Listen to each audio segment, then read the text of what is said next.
Salut, bienvenue sur Mediapart. Les enseignants font grève en Seine-Saint-Denis depuis un mois pour un plan d'urgence et contre les groupes de niveau annoncés au collège. Pendant ce temps, il n'a jamais été question autant de séparatisme scolaire et des inégalités à l'école. Le système scolaire qui devient pour beaucoup une machine à trier de plus en plus implacable. Comment soigner l'école si c'est encore possible? Assurer plus de mixité sociale? L'école privée donne-t-elle vraiment plus de chance à certains élèves ou accroît-elle aussi les inégalités? Vous regardez à l'air libre, c'est l'émission d'actualité et de débat de Mediapart.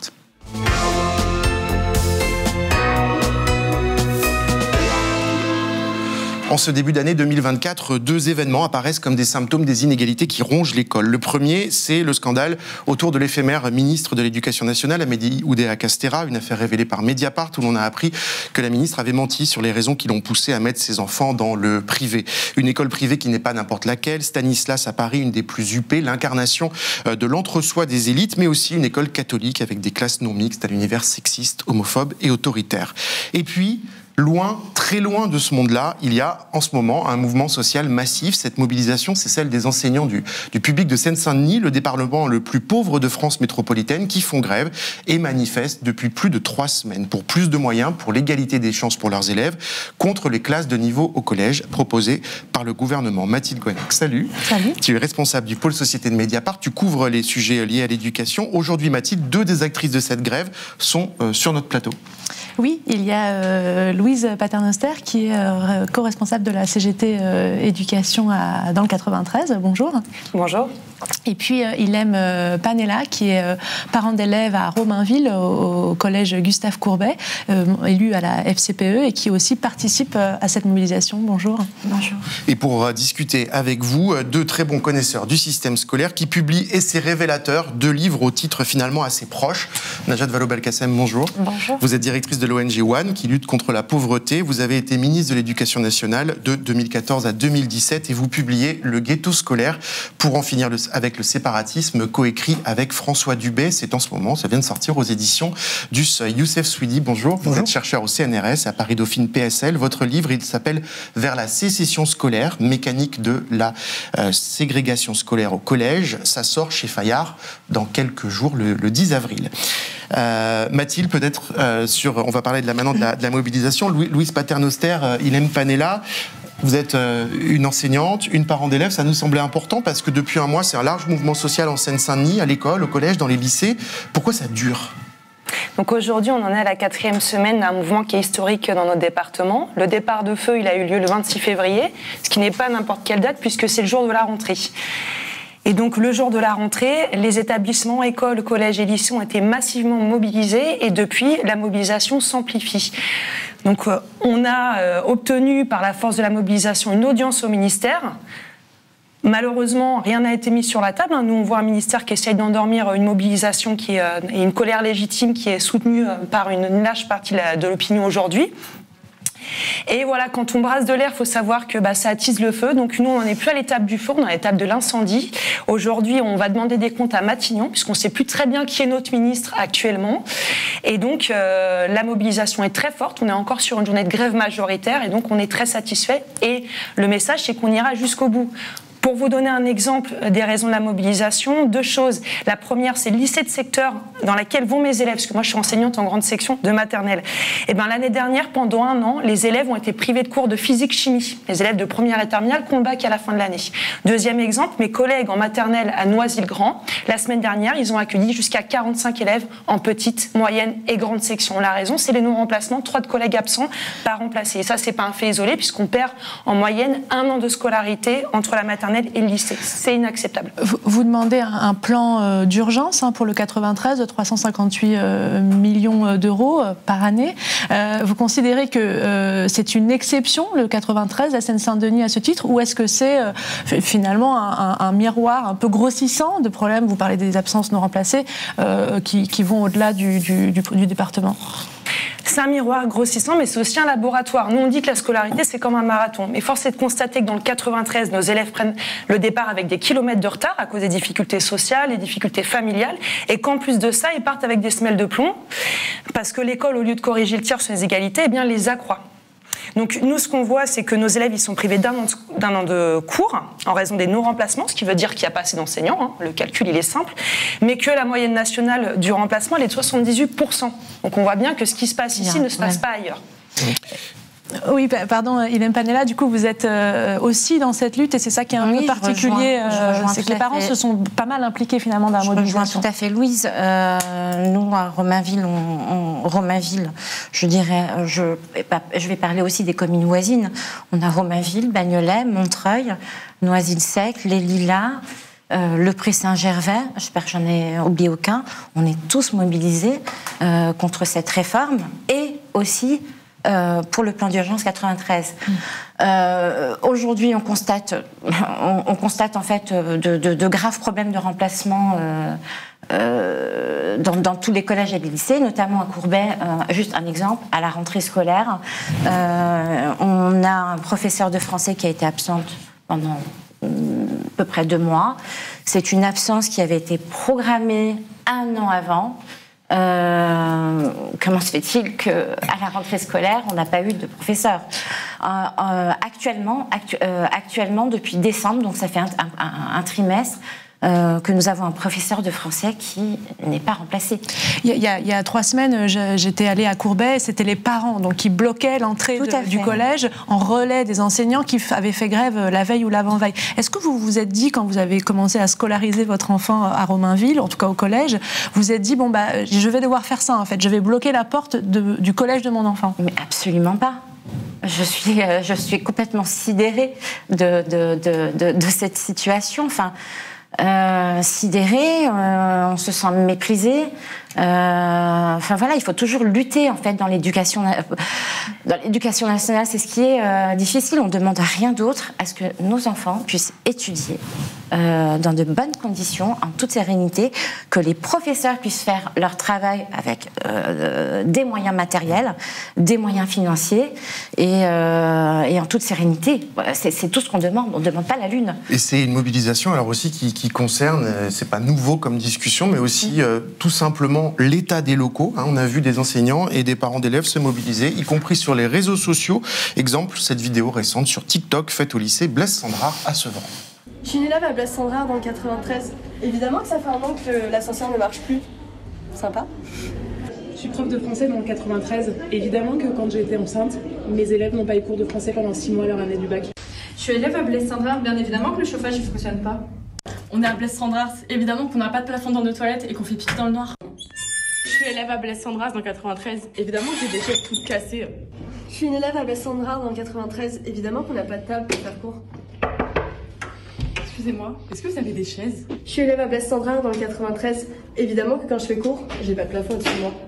Je suis élève à Blaise Cendrars, donc bien évidemment tout ce qui reste de l'extincteur, c'est ça. Je suis élève à Blaise Cendrars dans le 93, évidemment qu'on n'a pas de rideau et qu'on les fait nous-mêmes.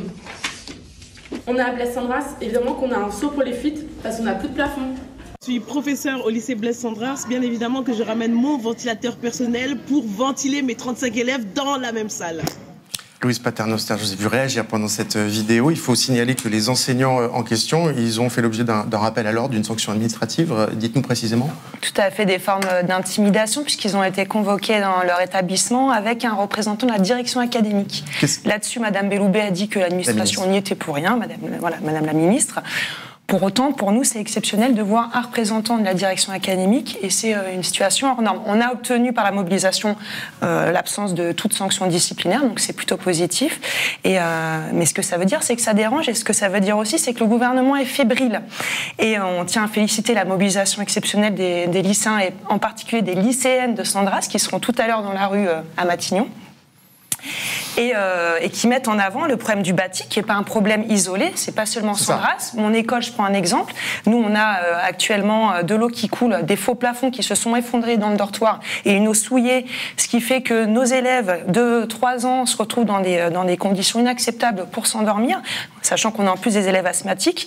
Moi, mon école, elle a 10 ans seulement, mais elle est pleine de malfaçons et elle a été construite avec des matériaux de piètre qualité, ce qui fait qu'aujourd'hui, on a des rats qui creusent des trous dans les murs et qui s'introduisent dans nos locaux. Nous, nos élèves, ils ont entre 2 ans et demi et 6 ans. Voilà. Et ça, c'est pas des faits isolés, puisqu'il y a 30% des écoles où il y a des nuisibles, donc rongeurs, souris, rats, mais aussi cafards et punaises. Selon un décompte que les organisations syndicales ont fait. Tout à fait. Donc voilà, en plus, nous, nos élèves, de subir prochainement le choc des savoirs. On a le choc des gravats parce qu'il y a les plafonds qui nous tombent sur la tête. On a le choc thermique parce que quand il fait trop chaud, on peut avoir des classes à 40 degrés. Moi, il y a 3 semaines, il y a un collègue qui m'a envoyé la photo de son thermomètre, 11 degrés dans sa classe. Voilà, puis on a aussi le choc olfactif parce que voilà, on a des problèmes d'humidité. On sait que c'est source d'asthme précoce. Il y a 30 000 élèves asthmatiques dont l'incidence est directement issue des problèmes d'aération et des problèmes d'humidité et de colle dans les meubles. Voilà. Najat Vallaud-Belkacem, quel regard vous portez sur ce mouvement social qui dure depuis un mois? C'est pas fréquent des mouvements sociaux dans l'éducation nationale qui durent un mois. Enfin, je ne sais pas si vous en aviez connu d'ailleurs en tant que ministre. Non, à l'époque non, mais le regard que je porte dessus, enfin moi honnêtement je suis assez atterrée. Je trouve ça très positif qu'il y ait une mobilisation à ce point, et des enseignants et des élèves et évidemment des parents. Ces vidéos qu'on vient de repasser, celles de Blaise Cendrars, elles correspondent à une réalité. Il se trouve que hier encore j'étais avec les lycéens du lycée Paul-Éluard à Saint-Denis et honnêtement ça racontait des choses un peu équivalentes sur les fuites dans les faux plafonds, etc. Donc c'est quand même... Enfin voilà, c'est marquant. Donc on a un sujet de bâti. Peut-être qu'il faut préciser quand même que ça relève des collectivités locales aussi, parce que les régions, en l'occurrence, ont la compétence. Ici, la région Île-de-France. Qui parle de manipulation politique, le vice-président de la région Île-de-France, de Valérie Pécresse, pour cette vidéo en particulier, dit c'est une manipulation politique. Oui, mais enfin, à un moment donné, la réalité s'impose d'une certaine façon. Et donc, du coup, il faut... C'est ça le sujet de notre décentralisation, quand on a décidé à un moment donné de confier la compétence des écoles aux communes, des collèges aux départements et des lycées aux régions. Il faut quand même à un moment donné s'interroger sur l'état d'inégalité territoriale que ça a fini par créer. Parce que moi, ce que je constate, et je suis aussi en Auvergne-Rhône-Alpes et je vois que c'est un peu la même chose avec un autre président de région, Laurent Wauquiez, ce que je constate quand même, c'est qu'on n'a pas tout à fait la même considération dans ces collectivités-là à l'égard des territoires les plus en difficulté et des lycées qui y sont, en l'occurrence, et à l'égard des territoires plus favorisés. Par exemple, ce sont là deux régions... Des quartiers Je vais vous donner un exemple. Ce sont deux régions dont je constate qu'elles ont fait énormément d'efforts ces dernières années pour soutenir l'enseignement privé. Mais ce sont des millions et des millions qui sont déversés pour soutenir davantage l'enseignement privé qu'ils n'en avaient réellement besoin. Avec des surdotations et parfois. En parallèle, avec des surdotations, en plus de ce que verse évidemment l'État, puisque vous savez que l'enseignement privé est soutenu par l'État, qui paye les professeurs, mais les collectivités peuvent abonder, apporter davantage. Eh bien, on est dans deux collectivités, ces deux régions, qui font énormément pour cet enseignement privé. Donc un choix politique. C'est un choix politique. Et comme l'argent, c'est pas de l'argent magique, que quand vous l'avez dépensé à une chose, vous l'avez plus pour le reste, et bien en parallèle, vous avez des situations comme celle-là qui s'enquistent et qui s'aggravent. Et ça me fait penser, si vous me permettez, il y a quelques années, à ce qui se passait dans la ville de Marseille. On n'est plus sur la question des lycées, mais rappelez-vous, là pour le coup, j'étais ministre et j'étais vraiment montée au créneau face au refus de celui qui était maire de Marseille à l'époque. Jean-Claude Gaudin, de s'occuper de l'entretien des écoles marseillaises. On avait mis à jour, mais vraiment un système de fou, où il y avait là pour le coup une vraie ségrégation, un vrai séparatisme, avec des écoles mais qui tombaient en ruine. Les histoires de rats, de fuites d'eau, etc., on les voyait. Et ça faisait des années que ça durait et que la municipalité refusait d'en faire une priorité, d'intervenir. Donc, ce que je pense, c'est que, un, il faut poser la question des collectivités, et deux, il faut aussi rappeler que l'État, derrière, il doit, lui, faire pression sur ces collectivités en disant attention, le service public n'est plus assuré. Je veux dire, le ministère de l'Éducation nationale, il a quand même, à un moment donné, à être le garant de ce service public uniforme et de cette qualité de l'éducation qui, clairement, aujourd'hui, n'est pas remplie. Vous venez de le dire, Rhône-Alpes, Marseille, on peut aussi penser à certaines écoles ou établissements en zone rurale qui ne sont pas toujours très bien lotis non plus. Est-ce que vous considérez, Youssef Souidi, quand même qu'il y a une exception Seine-Saint-Denis en la matière, en matière oui, voilà, si vous, comme le titre de votre ouvrage, c'est la sécession, est-ce qu'il y a une spécificité de ce département de ce point de vue-là ? Sur les deux questions question qu'on a abordée, le bâti et l'attractivité, vous parliez de miroir grossissant, je crois tout à l'heure, effectivement, c'est ce qu'on observe, puisque la Seine-Saint-Denis, par exemple, a connu une explosion démographique au cours des dernières décennies, et donc le département a investi, par exemple, au niveau des collèges, pour construire énormément de collèges, mais comme vous le disiez, les fonds sont limités à un moment. Et donc, c'est un département qui fait à la fois face à des difficultés sociales importantes, et qui a cette charge que d'autres départements n'ont pas, parce qu'ils ont une stabilité démographique ou une baisse démographique. Et il y a aussi la question de l'attractivité du métier d'enseignant, parce que vous parliez des non-remplacements, mais en fait, de manière plus générale, les concours ne font pas le plein. Je regardais les chiffres pour l'année 2023 au niveau des professeurs des écoles. Dans l'académie de Créteil, dont fait partie la Seine-Saint-Denis, il y avait 1200 postes ouverts, mais seulement 800 candidats qui se sont présentés au concours. Donc même si tout le monde était admis, et tout le monde n'est pas admis, on ne remplirait pas les postes de professeurs, et donc on se retrouve avec des taux de contractuels plus importants que dans d'autres...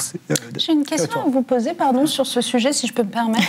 Parce que quand j'étais ministre, j'avais créé ce concours supplémentaire pour la Seine-Saint-Denis, ce concours exceptionnel qui permettait de venir en quelque sorte abonder avec des candidats d'autres territoires de France pour essayer de trouver davantage de candidats pour la Seine-Saint-Denis. Est-ce que ça existe toujours ? Est-ce que les réformes de Najat Vallaud-Belkacem continuent aujourd'hui ? Si ça se trouve, c'est pas reconduit, je ne sais pas. Le deuxième concours est toujours en place, mais en effet, depuis 2 ans, on a perdu 1326 candidats, faute de candidats suffisants, et on a 3 fois moins de stagiaires qu'en 2005. Alors qu'on a une hausse démographique que vous mentionniez. Exactement. Et donc nous, ce qu'on voit, c'est que, en fait, à force de sous-financement, on a un service public qui se dégrade, qui est de moins en moins attractif, qui se détériore. Après, on dit qu'il fonctionne plus. C'est un peu la logique et la feuille de route néolibérale. Et d'ailleurs, nous, on connaît bien l'éducation, puisque depuis les années 90, il y a eu un décrochage par rapport à la production de richesse. On a perdu 25 milliards pour l'éducation. Si on avait le même niveau d'indicateur, on serait à 25 milliards supplémentaires. Autant vous dire des écoles de très bonne qualité, etc. Donc là, on voit un sous-financement chronique qui s'est mis en place d'ailleurs pour l'hôpital, avec un gouvernement qui a organisé le naufrage publics, il y a des grèves des de l'hôpital. Et aujourd'hui, on est en train d'organiser le naufrage de l'école. Et nous, on est en première ligne du 93. Donc notre mobilisation, elle est hautement symbolique. Et on espère avoir un soutien large et que ça puisse entraîner aussi l'ensemble des collègues sur le territoire français. Donc on a parlé de remplacement, on a parlé de l'attractivité, on a parlé de la vétusté des locaux, mais il y a aussi un autre aspect très important dans cette mobilisation, c'est votre réaction en Seine-Saint-Denis, mais dans d'autres endroits aussi, à ce choc des savoirs, entre guillemets, annoncé par Gabriel Attal. Une annonce principale, l'introduction de groupes de niveau en français et en maths au collège, pour les 6e et les 5e dès la rentrée 2024 de septembre. 4e et 3e, ce sera en 2025. Voilà ce qu'en disait Gabriel Attal il y a quelques semaines lors de son discours de politique générale à l'Assemblée nationale. Le choc des savoirs, c'est assumer que tout le monde ne progresse pas au même rythme, que tout le monde n'a pas les mêmes facilités ou les mêmes difficultés. La décision du redoublement sera désormais à la main de l'équipe pédagogique et les groupes de niveau commenceront à se mettre en place dès cette année dans nos collèges. Parce qu'une école du passage automatique où l'on glisse de classe en classe sans vérifier si on a le niveau pour passer dans la classe supérieure, c'est une école où tout le monde stagne, où le niveau baisse. Nous assumons de porter une école des savoirs, de l'exigence, de l'excellence, où chacun apprend à son rythme. Idem Panella, Gabriel Attal nous dit les groupes de niveau, c'est une façon de porter de l'attention finalement aux élèves les plus en difficulté. Quel rôle ça joue, cette question des groupes de niveau, dans votre mobilisation ? Alors ça n'a pas du tout pour vocation d'aider les élèves en difficulté. Ça a tendance à diviser les élèves au sein d'une classe. Ça a tendance à rendre encore peut-être beaucoup plus faible un élève qui a des difficultés. Voire quand il vous dit ça, vous, en tant que parent d'élève, vous vous dites, en fait, tu me racontes une autre histoire, là. Oui, voire même rendre même encore beaucoup plus faible un enfant qui a juste des difficultés. Parce que le mot faible, j'aime pas trop ce terme, parce que on peut être faible, on peut avoir des lacunes sur telle compétence et être très bon dans telle compétence au sein d'une même matière. Ça va trier encore plus. Au sein d'une même matière. Et vous n'êtes pas sensible, parce que Gabriel Attal, quand il fait ça, il s'adresse surtout aux parents, de ce qu'on comprend, en disant les parents s'inquiètent de la baisse du niveau des enfants. Mais pas du tout, en fait. Alors déjà, en tant que maman, il est hors de question que le gouvernement s'initie en fait dans le parcours de mon enfant. Donc, et puis nos enfants sont capables eux-mêmes de décider aussi de leur avenir. En fait, en faisant, ce que je veux dire par là, c'est que en faisant ces groupes de niveau, à partir du CM2, et ben en fait, on met déjà en fait les enfants dans une trajectoire, dans un parcours scolaire et parcours professionnel. Donc en fait, adieu les rêves. Enfin, je suis sidérée en fait. Il est hors de question qu'on s'attaque à cela, quoi. Enfin. Ouais. Najat Vallaud-Belkacem, vous dans votre livre, vous dites les groupes de niveau, c'est le tonneau des Danaïdes en fait. Pour lutter contre la ségrégation sociale, on va créer de la ségrégation scolaire. Oui, enfin, c'est en abordant un sujet. Quand je dis ça, c'est parce que je parle de ces établissements scolaires qui, voulant bien faire pour préserver un peu de mixité sociale en leur sein, en viennent à créer de la ségrégation scolaire avec des classes réservées, disons, aux plus favorisés et d'autres. Mais juste pour rebondir sur ce que vient de dire ma voisine, en fait, je vais vous dire, moi, plus le temps passe, sincèrement, plus j'observe ce qui se passe dans les familles. Je le savais déjà, mais je suis confortée. Et puis, je me rends compte que, en fait, vous savez, ce qui fait la principale différence d'expérience scolaire, plus tard professionnelle, entre un enfant, un jeune de famille favorisée et un enfant de famille défavorisée, eh bien, je le résume ainsi. La principale différence, c'est le droit à l'échec. C'est-à-dire qu'un enfant de famille favorisée, lorsqu'il va tâtonner, lorsqu'il va trébucher, eh bien, il aura un environnement dans lequel, globalement, on sera bienveillant, on trouvera un moyen de le rattraper, de le tirer. Il n'a pas été très bon en maths cette année, c'est pas grave, on va lui donner des cours supplémentaires pour qu'il comprenne mieux, etc. Les enfants de familles défavorisées n'ayant pas cette chance-là, le système scolaire et les pouvoirs publics doivent veiller à ce que, l'échec ne signifie pas c'est bon, t'es rayé de l'histoire. On te relègue, on te met de côté. Pas de deuxième chance. Pas de deuxième chance. Ce sera l'échec ad vitam aeternam. Or, les classes de niveau, c'est exactement ça. Parce que très vite, vous allez voir, c'est comme le redoublement, que les classes pour faibles, soi-disant, vont être essentiellement des classes socialement défavorisées. Vous allez le voir. Et que les faibles vont rester dans les classes pour faibles, d'une certaine façon, je mets des guillemets, pendant des années. Bien sûr, parce que dans les faits, ce sont dans ces familles-là que, on aura moins de remontées, parce que c'est moins dans les codes culturels, etc., des parents pour venir se battre au rectorat, auprès des chefs d'établissement. Non, il est hors de question que mon enfant aille dans ce groupe, etc. Donc très vite, vous allez voir que, ces groupes de niveau vont perdurer, contrairement à ce que dit la ministre. Ça ne peut pas être provisoire. On connaît le provisoire qui dure dans l'éducation. Vous imaginez, genre, tous les 6 mois, on va repenser dans quelle classe on mettait l'élève. Très difficile à organiser, par exemple, parce qu'il faut des profs, en fait. Donc, ça va durer, et 2, ce sera essentiellement des élèves de familles défavorisées. Et ce faisant, en effet, enfin, je veux dire, il faut s'imaginer, peut-être madame qui est professeure pourrait vous en parler mieux que moi, il faut s'imaginer un enfant, notamment à l'âge du collège, vous savez, qui est en recherche d'affection, en quelque sorte, qui se considère comme il se voit dans les yeux de son professeur. Si le message qui lui est envoyé, c'est tu fais partie des nuls en fait, mais laissez tomber la confiance en soi, le sens de l'effort, ça disparaît. Youssef Souidi, votre livre porte sur la ségrégation au collège. On sait déjà que collège par collège, l'inégalité sociale conduit à l'inégalité scolaire. Comment cette logique, elle va peut-être se zoomer au niveau de la classe avec cette hypothèse de groupe de niveau? Moi, le problème que j'ai pour répondre à ces questions, c'est que j'ai du mal à comprendre la réforme. C'est vrai que c'est compliqué d'aller voir. Mais alors, moi, la première réflexion que j'ai eue quand j'ai entendu parler de ce choc des savoirs, c'est que déjà, vous avez des établissements, notamment en Seine-Saint-Denis, mais pas que, qui sont extrêmement défavorisés socialement.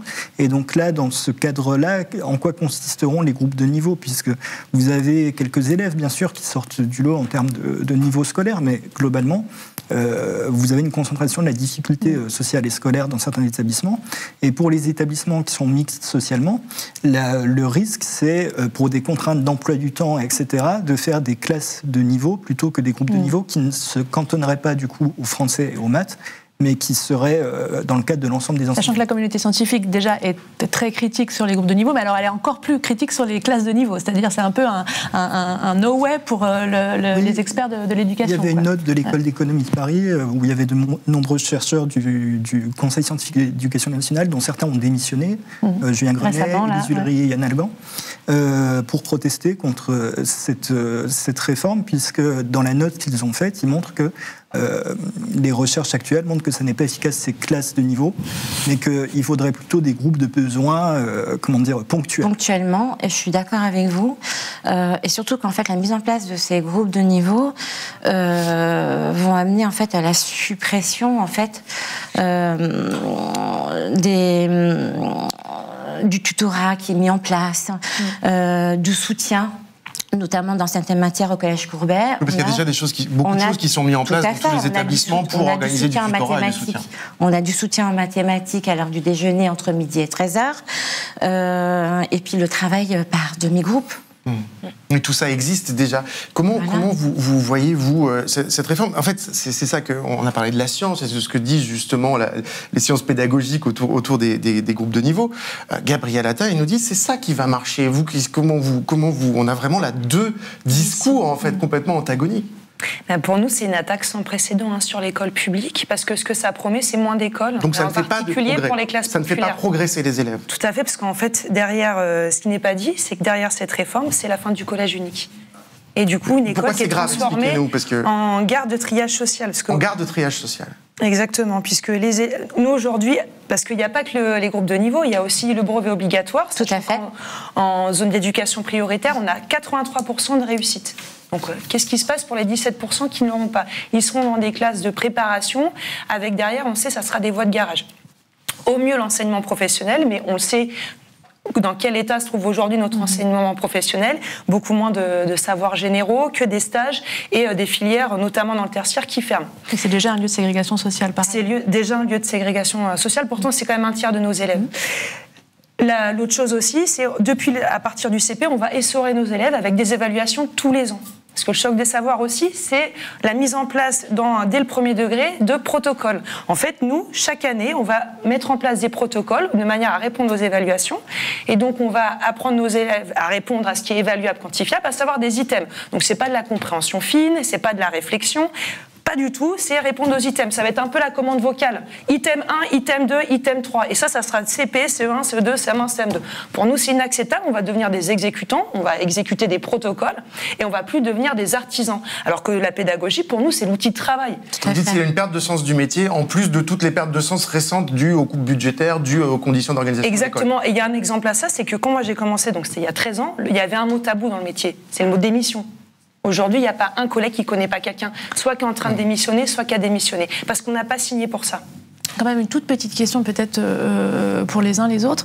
Je pense que pour le bon sens populaire, la question des groupes pour répondre à des problèmes de niveau scolaire, ça paraît quelque chose d'assez lisible pour l'opinion. Et donc je ne suis pas sûre que ça soit très clair, même pour les gens qui nous regardent, que le fait de mettre quelques élèves qui ont des besoins particuliers dans un groupe ne soit pas une bonne idée. Est-ce que vous pouvez nous expliquer, vous par exemple qui avez, je pense, côtoyé la communauté scientifique, qui a côtoyé le monde enseignant, le monde de l'éducation nationale, pourquoi, de votre expérience, ça vous paraît être une mauvaise idée?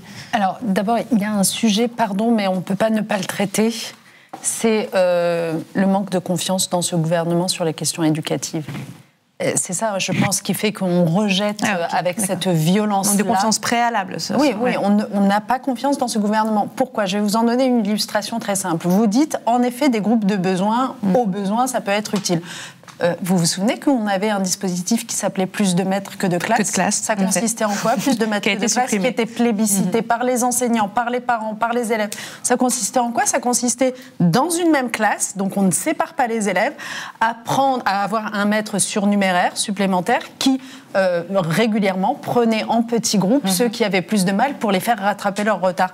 Qu'est-ce qu'a fait ce gouvernement quand il est arrivé en 2017? Première mesure, il l'a supprimé. Pourquoi? C'était plébiscité. La science disait que c'était très bon. Il y avait des recherches qui suivaient le truc et qui disaient que c'était très bon non seulement pour les élèves, mais aussi pour les enseignants, parce que ça les faisait sortir d'une espèce de solitude.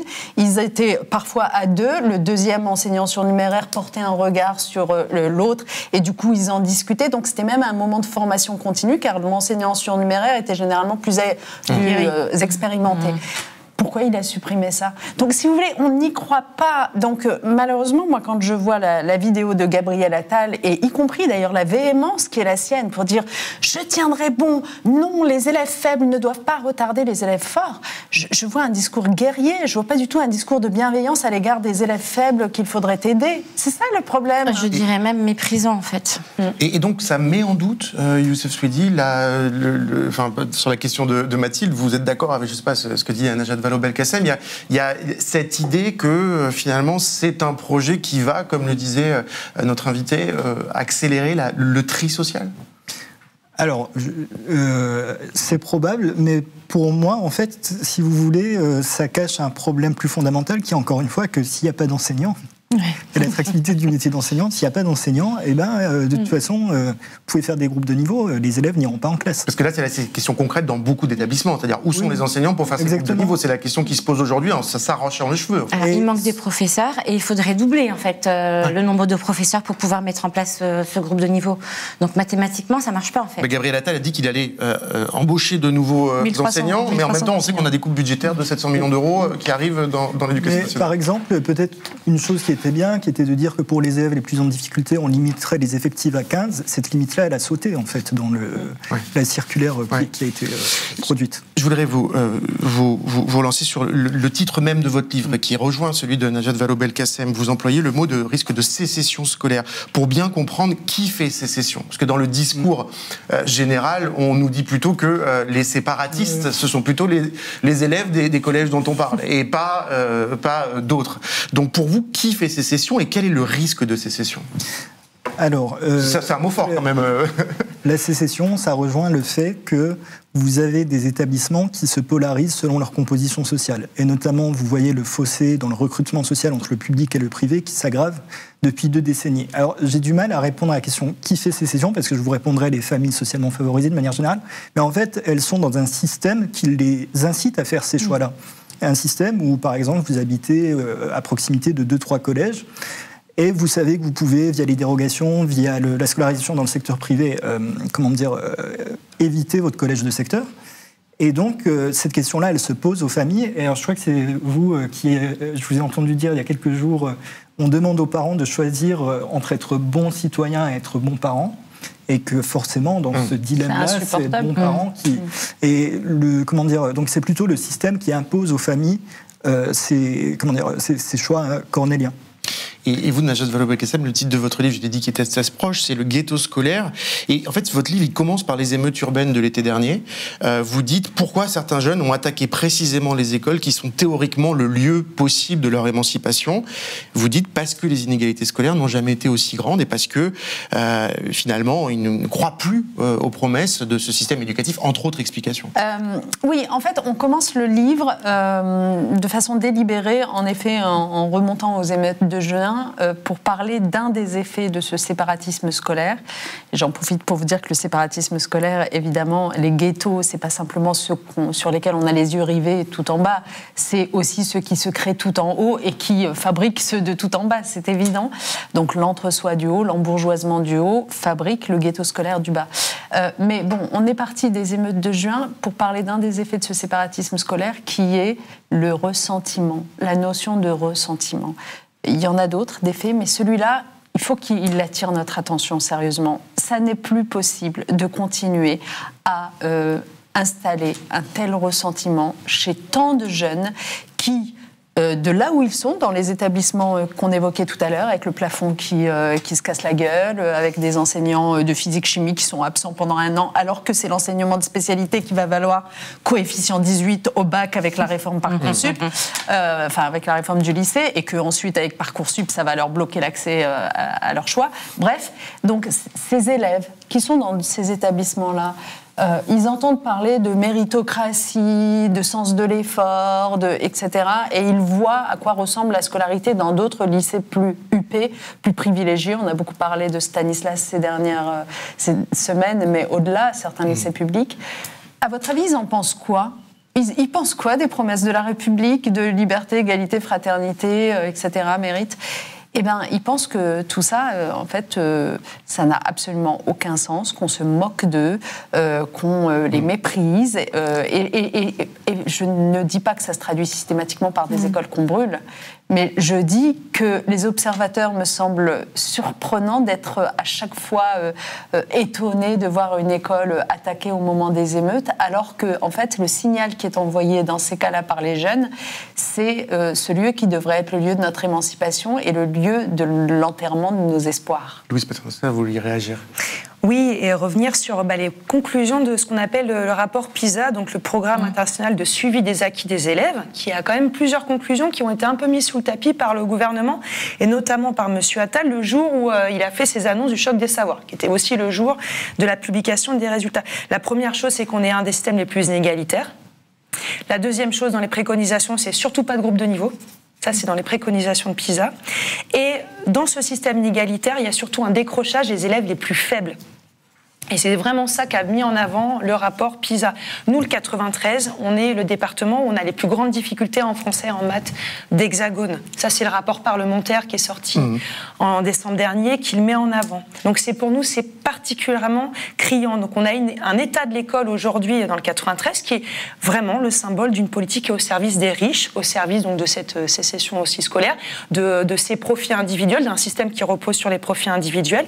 Et c'est contre ça qu'on se bat. Nous, on se bat pour la satisfaction de tous, et en premier, ceux qui ont le plus de besoins, à savoir nos élèves. C'est quoi la solution pour la mixité aujourd'hui ? Vous l'abordez tous les deux dans votre livre, ça m'intéresse d'avoir votre point de vue aussi si vous le souhaitez. Vous avez tenté la mixité avec des expérimentations quand vous étiez ministre. Donc, quelles sont les solutions ? Vous disiez il faut faire des choses très concrètes, en dialogue, et ça peut potentiellement marcher, donc le généraliser, c'est ça que vous proposez. Vous, Youssef Chouidi, quel est qu'est-ce qu'il faut faire en fait ? Là, on fait un constat très déprimant quand même sur ce qui se passe. Pour la question de la mixité sociale, qu'est-ce qu'on fait ? Alors, tout d'abord, c'est une question qui n'est pas facile. Hein. Ça, c'est sûr. Mais on vous a invité pour y répondre. Mais, comment dire ? Par exemple, là, on a beaucoup parlé de la Seine-Saint-Denis, et puis probablement que dans la conscience collective, le 93, c'est un territoire très homogène. En réalité, vous avez de la diversité sociale en Seine-Saint-Denis, et vous avez une dizaine d'établissements en Seine-Saint-Denis qui font partie des 10% les plus favorisés à l'échelle nationale. Cette dizaine d'établissements, c'est quasi exclusivement du privé. Vous avez un public là-dedans. Et donc, pour moi, quand même, la question de l'enseignement privé, elle est primordiale, dans le sens, d'une part, que les études récentes montrent que le fossé s'est creusé, comme je le disais tout à l'heure, dans le recrutement social entre les établissements publics et les établissements privés. Et d'autre part, parce que l'enseignement privé, il a été créé dans les années 50, sous cette forme actuelle, l'enseignement privé sous contrat, dans une situation où ça répondait à une question de guerre entre la République et l'Église, où certains parents avaient cette conviction-là de ne pas vouloir confier ses enfants à l'école de la République. Et en fait, aujourd'hui, c'est une question qui n'est plus du tout dans les débats. Et donc, on peut s'interroger sur les raisons pour lesquelles l'enseignement privé garde ces privilèges de pouvoir sélectionner ses élèves notamment. Najat Vallaud-Belkacem, les expérimentations locales qui ont été impulsées quand vous étiez ministre, elles ne se sont pas massifiées. Ça reste d'une certaine manière des expérimentations, un peu comme des rats de laboratoire. Pourquoi ne pas avoir une impulsion nationale ? Qu'est-ce qui bloquerait cette impulsion nationale ? Parce qu'on parle beaucoup du privé, et je pense que c'est très important de noter la ségrégation sociale entre le public et le privé, mais ça masque la ségrégation sociale à l'intérieur même du système public. Et le public scolarise encore 80% des élèves. Donc voilà, qu'est-ce qui manque pour faire sauter ce verrou, pour que le public aussi prenne sa part ? Moi, je dirais que d'abord, il faut avoir conscience de ce qu'il n'y a pas systématiquement un intérêt politique considérable pour ces sujets. Vous avez même eu des résistances très fortes quand vous avez lancé ces expérimentations. Mais même au-delà des gens qui manifestent dans le 18e arrondissement en disant on ne veut pas, parce que si on veut plus de mixité dans notre quartier, dans notre école de quartier, ça va faire baisser la valeur de notre immobilier. Nos appartements, absolument. Mais même avant moi, je veux dire, moi, parce que quand j'ai commencé à m'intéresser au sujet, j'ai regardé concrètement ce que d'autres ministres avant, de différentes formations politiques, etc., avaient pu dire, faire sur le sujet. Le sujet de l'absence de mixité sociale, il date pas d'il y a 10 ans. Enfin, je veux dire, il s'est creusé depuis un certain temps. Il aurait dû alerter un certain nombre de responsables politiques. Donc, le premier constat que je fais, c'est que ça n'intéresse quand même pas grand monde. Moi, même pour vous dire les choses encore plus franchement, je me dis, quand on est passé par le ministère de l'Éducation, parce que quand on est ministre, on a cette chance inouïe de pouvoir se déplacer dans plein d'établissements scolaires de France, de voir tous ces sujets d'allocation des moyens, etc., on se rend très vite compte qu'il y a des inégalités crasses et de la ségrégation sociale et scolaire. Donc, normalement, on doit être complètement obsédé par ça. Et honnêtement, je l'ai fait. Eh bien, je suis très étonnée parce que finalement, peu de ministres de l'Éducation, quand vous y réfléchissez bien, ont été obsédés ou à la sortie de leur ministère vous ont dit en fait c'est ça le vrai problème. Ils ne sont pas obsédés par le résultat PISA en fait. Oui, mais en fait c'est ce sujet-là qui vraiment devrait nous empêcher de dormir. Donc ça c'est le premier sujet, c'est y a-t-il un intérêt? C'est l'indifférence. Voilà. Deuxième sujet, quand on en a vaguement parlé en termes de politique publique dans les années qui précédaient, ça a toujours été avec une espèce de manque d'imagination puisque finalement c'est systématiquement la mesure uniforme jouant sur la carte scolaire qui était agitée. Honnêtement, soit par la droite, soit par la gauche, évidemment pas dans le même sens. La droite cherchant à assouplir la carte scolaire, Sarkozy disant les familles devraient être libres d'eux, avec comme résultat une surségrégation des établissements scolaires, puisque quand les familles qui pouvaient partir partaient, les autres restaient entre elles. Et du côté de la gauche, il faudrait rigidifier la carte scolaire, pas possible d'obtenir des dérogations, etc. Il faut respecter la règle, sauf que du coup, vous emprisonnez les destins. Donc en fait, cette mesure uniforme de carte scolaire, qui manquait d'imagination, c'était la seule qui était utilisée jusqu'à présent. Et à partir de 2015, c'est pour ça, ça a l'air d'être peu, vous avez raison, des expérimentations, mais la vraie nouveauté, elle réside dans le fait que je vais demander, puisque c'est au collège qu'on s'adresse, enfin on veut changer l'absence de mixité sociale dans les collèges, je vais demander à tous les départements de bien vouloir faire des choses à l'échelle territoriale, évidemment accompagnées par nous, par le ministère, en leur disant voilà un panel de possibilités, de solutions pour faire plus de mixité sociale. Fusionner des collèges, en détruire, en reconstruire, enfin il y a plein de solutions possibles. Choisissez celle qui va bien avec votre territoire, votre géographie, votre histoire. Mettez-la en place, on va l'accompagner, y compris avec des moyens, on va mettre en place une évaluation scientifique, etc. Il y a 82 territoires qui vont se lancer en 2015. Je vous assure que j'avais pris mon bâton de pèlerin et j'étais vraiment allée voir tous les départements pour obtenir ça. Et qui vont commencer à les mettre en place, ces expérimentations, qui vont être suivies et évaluées par des chercheurs, et c'est ce qu'on raconte dans le livre, c'est les résultats qui sortent enfin au printemps 2023 et qui sont franchement très positifs. Pour répondre à votre question, si après 2017, il y avait eu la même impulsion politique nationale sur le sujet, l'idée, c'était évidemment que ce ne soit pas simplement ces quelques dizaines de territoires, c'est que tous les territoires de France, à leur tour, fassent quelque chose sur le sujet. Mais comme ça a été arrêté en plein vol, il y a plein de villes, par exemple, comme Nantes ou Rennes, qui, après 2017, ont voulu se lancer elles aussi, pour faire ces expérimentations et qui ne l'ont pas fait. Comment vous voyez la question de la mixité sociale? On a parlé du public, on a parlé aussi un peu déjà du privé, donc peut-être venons-y, parce que vous avez quand même un discours, vous aussi, y compris en tant que CGT Éducation, très fort sur cette question du privé. Donc la mixité sociale, pour vous, on fait comment? Nous, ce qu'on constate dans les débats, c'est que souvent, quand on parle de mixité sociale, c'est pour dire aux classes populaires qu'elles ne devraient pas être ce qu'elles sont. Très souvent. Ce qu'on constate aussi, c'est que nous, on n'a pas le temps. Parce qu'en fait, là, on a un problème de moyens qui fait qu'on a des plafonds qui nous tombent dessus, qu'on a des rats, qu'on a des problèmes d'humidité à tout niveau. Et ce qu'on voit aussi, c'est qu'il y a un poste de dépense dans le budget d'éducation qui a augmenté, c'est l'enseignement vers le privé. Donc, c'est-à-dire que nous, on est sous-financés, c'est le rapport parlementaire qui le met en avant. Par contre, l'enseignement privé, il capte de plus en plus d'argent de l'État et ça entraîne ce qu'on appelle un exode vers le privé qui est pour nous inacceptable. C'est 6 000 € l'argent de l'État versé pour un écolier du privé. Nous, ce qu'on demande dans le 93, c'est à peine 1 000 € parce qu'on a 325 000 élèves. Donc, les 358 millions du plan d'urgence qu'on demande aujourd'hui, maintenant, sans délai, eh bien, c'est à peine 1 000 €. Et par rapport aux problématiques locales, je reviens sur Marseille parce que je pense que c'est intéressant à Marseille. Marseille, c'est 400 millions que l'État a mis sur la table cash pour la rénovation du bâti. Problématique locale avec une seule logique. Ville très pauvre, bâti délabré, moyens exceptionnels. Nous, on est à l'échelle d'un département. Et on a un département hors norme parce que 22% de la population, elle va dans nos écoles, nos collèges et nos lycées. Donc on demande cette enveloppe exceptionnelle, on demande aussi cette même logique pour nous, l'éducation du 93. Vous vouliez réagir? Oui.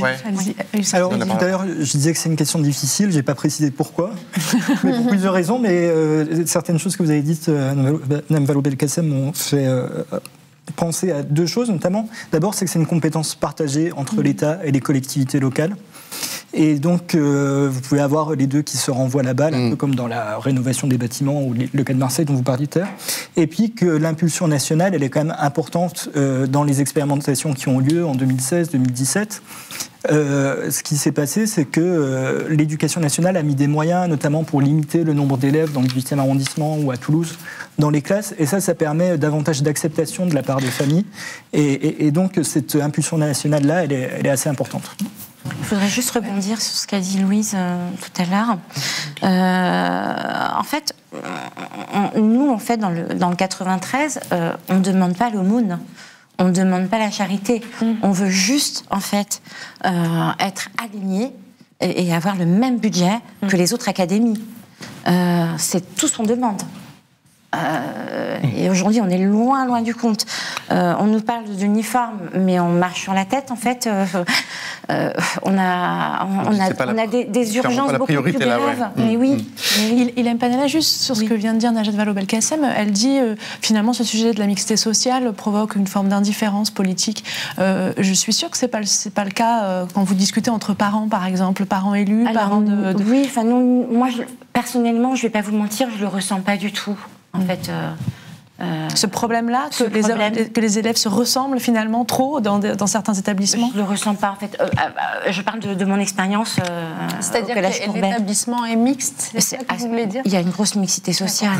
Oui. Je voudrais qu'on conclut cette émission sur la question de l'école privée qu'on a commencé à aborder. Youssef Souidi, en 2022, les écoles privées sous contrat, selon la Cour des comptes, c'est 7500 établissements, plus de 2 millions d'élèves. C'est près d'un élève sur 5. Au moment de l'affaire Oudéa-Castéra, on a entendu beaucoup de gens, de défenseurs de l'école privée notamment, mais pas seulement, nous dire arrêtez d'attaquer l'école privée d'une certaine façon, puisque en fait, il y a beaucoup de familles modestes ou de classes supérieures moyennes, quoi, qui mettent leurs enfants dans le privé pour leur donner des chances aussi. Qu'est-ce que vous pensez de ce discours-là et qu'est-ce que la question quel est le lien entre l'école privée et la production des inégalités? Okay. Alors, pour nuancer sur l'école privée, effectivement, vous avez des établissements privés. Stanislas, par exemple, c'est en plein 6e arrondissement, qui sont le reflet du quartier dans lequel ils sont implantés. C'est une partie de la vérité. Avec un sociologue, Hugo Botton, on a regardé à quel point on a des collèges qui sont proches géographiquement, mais différents socialement. Et ce qu'on voit, donc proches géographiquement, c'est moins de 15 minutes à pied. Ce qu'on voit, c'est qu'à la rentrée 2021, vous aviez 92 000 collégiens qui étaient scolarisés dans un collège très défavorisé, qui était situé à moins de 15 minutes à pied d'un collège socialement favorisé. Et généralement, c'est un collège socialement favorisé privé et un collège socialement défavorisé public. Et donc, il y a quand même une question d'établissements privés qui affaiblissent les établissements publics en les forçant à concentrer la difficulté sociale et scolaire. Ouais. Najat Vallaud-Belkacem, là encore, au moment de l'affaire Oudéa-Castéra, on a beaucoup entendu « Attention, ne ravivons pas la guerre scolaire ». J'imagine que c'est toujours ce qu'on vous disait comme ministre de l'Éducation nationale, puisqu'en effet, on sait que cette question est très sensible. Pour autant, dans votre livre, vous dites, vous faites le même constat que Youssef Souidi, finalement, et que tous les gens autour de nous, c'est-à-dire de dire, en réalité, l'école privée, elle a beaucoup d'argent public et elle recrute les élèves qu'elle veut dans une grande opacité. Donc, qu'est-ce qu'on fait sur la question de l'école privée ? Est-ce qu'on dit parce qu'on ne rallume pas la guerre scolaire, on fait rien, on contrôle rien? Comment vous voyez ça? Alors, d'abord, je voudrais rebondir sur ce que vient de dire Youssef Souidi, parce que je trouve que c'est très important, il faut le comprendre. C'est-à-dire que, en fait, l'école privée telle qu'elle existe aujourd'hui, et contrairement à ce que certains pensent, elle n'accueille pas tant d'enfants de milieux modestes, de classe moyenne, pardon. Elle n'en accueille pas beaucoup en réalité. Il y a une étude là qui est sortie récemment qui vous a démontré comment ces 5 dernières années, l'enseignement privé avait gagné 5 points d'IPS, indice de positionnement social. Pour le dire les choses autrement, l'école privée s'embourgeoise de plus en plus, sauf exception dans certains territoires, mais quand on regarde Paris, et d'ailleurs vous montriez tout à l'heure Julien Grenet qui disait attention, dans 10 ans vous aurez une majorité d'élèves parisiens qui seront dans l'enseignement privé, la réalité c'est que c'est un embourgeoisement, c'est vrai à Bordeaux, c'est vrai à Marseille, c'est vrai à Lyon, c'est une évidence. Donc en fait, cette réalité-là du coup d'un entre-soi recherché et d'une sélectivité sur le cadre social de ces établissements est un problème en soi, puisque je le disais tout à l'heure, si vous avez des ghettos scolaires, c'est parce qu'il y en a tout en haut aussi, qu'on refuse de se mélanger, mais c'est aussi un problème parce que ça va impacter directement les établissements publics. Ça les impacte parce que, en effet, ça ne leur laisse, entre guillemets, que la difficulté ou les milieux sociaux plus compliqués, etc. Ça les empêche d'avoir le mélange qui serait tellement riche, d'accord ? Et deuxièmement, ça les impacte parce que ça les pousse eux-mêmes parfois à adopter les techniques du privé, à chercher comment attirer, y compris par le biais d'options, etc., mettre dans des classes à part, donner plus à des familles favorisées. Et donc on s'éloigne de la notion de service public où dans l'éducation, l'idée c'est pas de donner plus à des familles favorisées, au contraire, à la limite, ce serait plutôt de donner plus à des familles qui partent de plus loin, comme on l'a dit.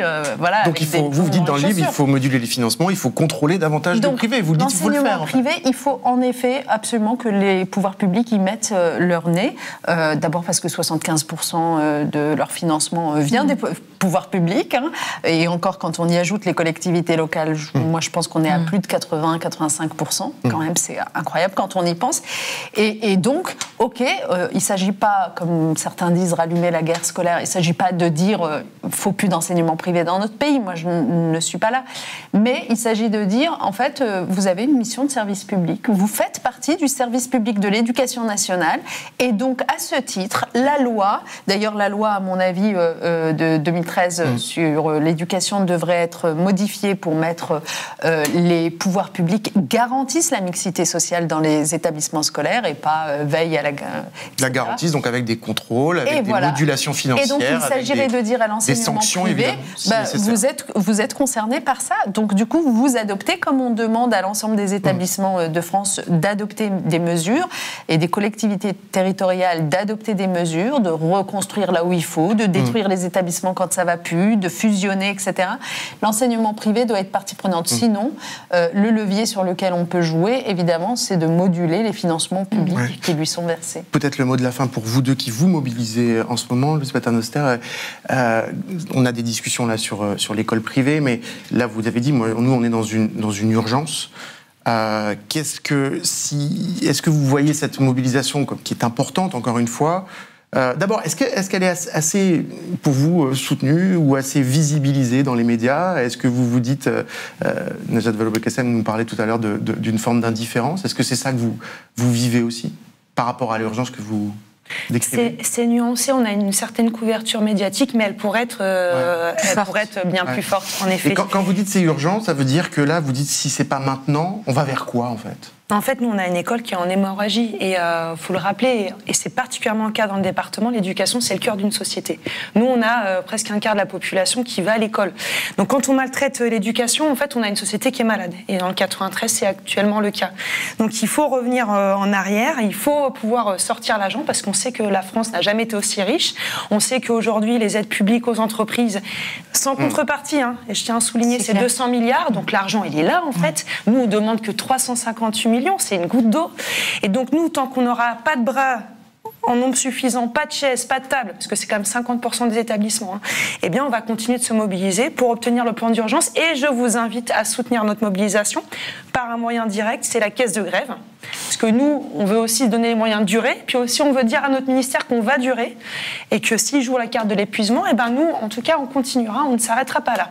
Hélène Panella, le mot de la fin. Oui. Alors moi, je voudrais juste en fait lire un courrier, le courrier d'un élève en CM1 qui a écrit à Madame la Ministre. Et voilà, c'est un courrier qui m'a touchée et j'aimerais vous le partager. Je suis en CM1, au Lila, et maintenant, je n'ai plus envie d'aller au collège à cause des groupes de niveau. Je n'ai pas envie d'être jugée. Je n'ai pas envie qu'on me dise que je suis nulle, même si c'est vrai. Voilà. message est passé. Voilà, message passé à Gabriel Attal, dont on a entendu le son tout à l'heure sur la justification des groupes de niveau. Merci beaucoup à tous et toutes d'être passés par cette émission. Cette émission, elle est en accès libre, vous le savez, donc seulement possible grâce à vos abonnements. Donc si vous le pouvez, abonnez-vous. En ce moment, une offre à 1 € pour 15 jours pour découvrir Mediapart. À très vite.